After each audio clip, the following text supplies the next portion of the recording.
Oke, kita baca berita kali ini dari kompas.tv. Judulnya 7 residivis penipuan bermodus tukar kartu ATM ditangkap di Cirebon, uang 88 juta sekejap lenyap. Dari Kompas TV ya, dari Kompas TV. Nah, ini Satuan Reskrim Polres Cirebon Kota menangkap 7 orang komplotan pelaku penipuan dengan modus tukar kartu ATM. Nah, kita baca nih, modusnya tukar kartu ATM ya. Kayak apa ya? Kita baca ya. Pelaku menguras uang di rekening korban yang merupakan ibu rumah tangga menggunakan kartu ATM milik korban. Loh, kok bisa nih? Ini kita lanjutin bacanya aja ya. Hal ini dilakukan setelah korban terhasut bujuk rayu pelaku yang akan memberikan uang 1 miliar. Kemudian korban menyerahkan ATM beserta nomor PIN kepada pelaku. Kerugian yang dialami mencapai 88.600.000. Nah, dijanjikan uang 1 miliar, kemudian si ibu ini ngasih ATM beserta PIN.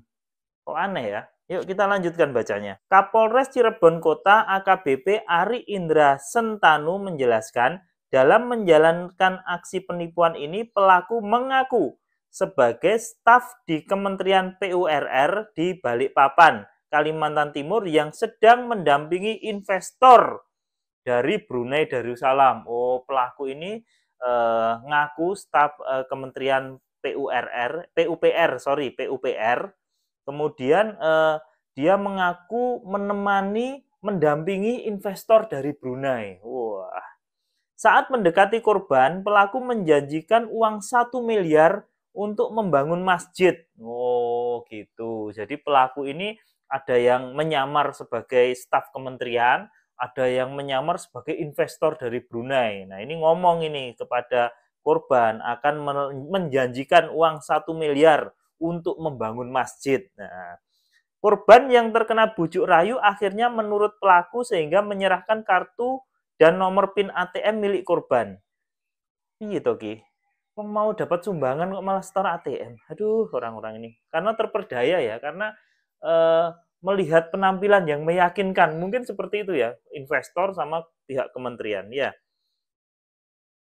setelah mendapatkan kartu ATM korban, pelaku langsung menukarkan dengan ATM palsu. Korban lalu diantarkan kembali ke hotel untuk pencairan uang 1 miliar. Oh ya, dijanjikan uang pencairan 1 miliar ya. Namun naas bukan mendapat pencairan uang 1 miliar, korban harus gigit jari lantaran pelaku langsung melarikan diri serta menguras seluruh uang di rekening korban melalui ATM sebesar 88.600.000. Ya, Ari menambahkan ketujuh pelaku ini profesional dan sudah memiliki peran masing-masing. Jadi pelakunya 7 ya, mulai dari menyediakan peralatan pakaian sopir hingga tim lobby. Oh.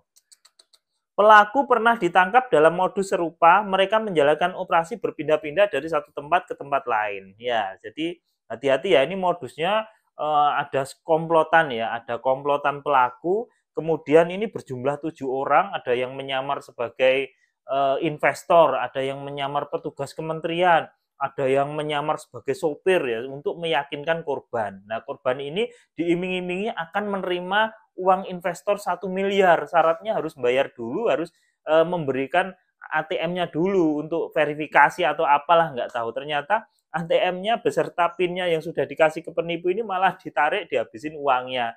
Si korban ini malah nggak dapat apa-apa. Nah, ini pengalaman buat kita semua ya. Sekarang ini banyak banget modus-modus penipuan. Jangan asal percaya aja. Kalau kamu asal percaya aja ya kayak gini. Ya cuman karena lihat orang gagah, ngaku investor Brunei, terus ditemenin orang yang ngakunya pegawai kementerian, yang ada sopirnya, kamu langsung aja ngasih ATM. Kan yo nggak masuk akal, wong mau nerima sumbangan kok malah dimintain ATM, itu kan yo nggak masuk akal. Tapi ya namanya orang tertipu ya, namanya orang tertipu ya siapa sih yang mau, karena banyak sekali orang yang tertipu ini seperti dihipnotis ya. Jadi ilmu hipnotis itu kan sebenarnya emang ada, kita nggak ngomong secara mistik magic gitu ya, tapi kita ngomongin secara hipnoterapi bahwa ketika seseorang mencapai peak emotion ya, sekali lagi puncak emosi itu saraf neokorteknya atau saraf logikanya itu akan off atau pasif atau nggak berfungsi lagi logikanya. Lah di saat itulah penipu memasuki ruangan itu karena saraf neokorteknya itu sudah nggak berfungsi, akhirnya ya nurut aja. Makanya kita itu nggak boleh terlalu senang ataupun terlalu susah, terlalu sedih sehingga